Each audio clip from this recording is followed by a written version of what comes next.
আসলে বর্ধিত সভা তো সারাদিন ব্যাপী। দেশনায়ক তারেক রহমান যেখানে উপস্থিত, যেখানে দেশনেত্রী বেগম খালেদা জিয়া বক্তব্য রেখেছেন, সেই বর্ধিত সভা নিয়ে একটু টান উত্তেজনা থাকবে, এটাই স্বাভাবিক। কারণ এত বছর পরে সুষ্ঠু একটি পরিবেশে বিএনপির নেতাকর্মীরা কথা বলতে পেরেছে, এই জন্য তারা আনন্দিত এবং উচ্ছ্বসিত।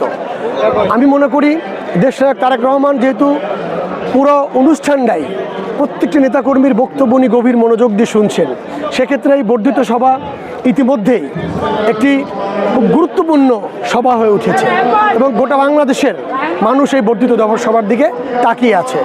এবং ক্লিয়ার মেসেজ, বিএনপির নেতাকর্মীকে তৃণমূল থেকে শুরু করে জনগণের দোরগোড়ায় যেতে হবে, তাদের সাথে সম্পর্ক বিল্ড আপ করতে হবে এবং সম্পর্ক গভীর করতে হবে। কারণ সর্বশেষ কথা হলো জনগণের ভোটেই নির্বাচিত হতে হবে, এর কোনো বিকল্প দেশনায়ক তারেক রহমান বা আমাদের শীর্ষ নেতৃবৃন্দের কাছে নেই। তাই আমি মনে করি বিএনপির নেতাকর্মী অতীতেও যেমন গণতন্ত্রে বিশ্বাসী, দেশের জনগণের সাথে মিশে এবং সুষ্ঠু নির্বাচনের মাধ্যমেই বিএনপি ক্ষমতা এসেছিল, আবারও ইনশাল্লাহ যেহেতু একটি সুষ্ঠু নির্বাচনের দিকেই দেশ ধাবিত হচ্ছে, নির্বাচিত হয়েই বিএনপি রাষ্ট্র ক্ষমতা আসবে।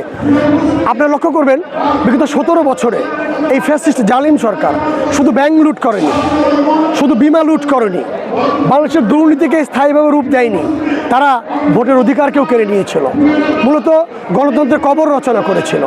এবং আপনারা দেখেছেন দিনের ভোট রাতে হতো এবং আপনারা দেখেছেন মৃত্যু ব্যক্তি এসে ভোট দিয়ে যেত।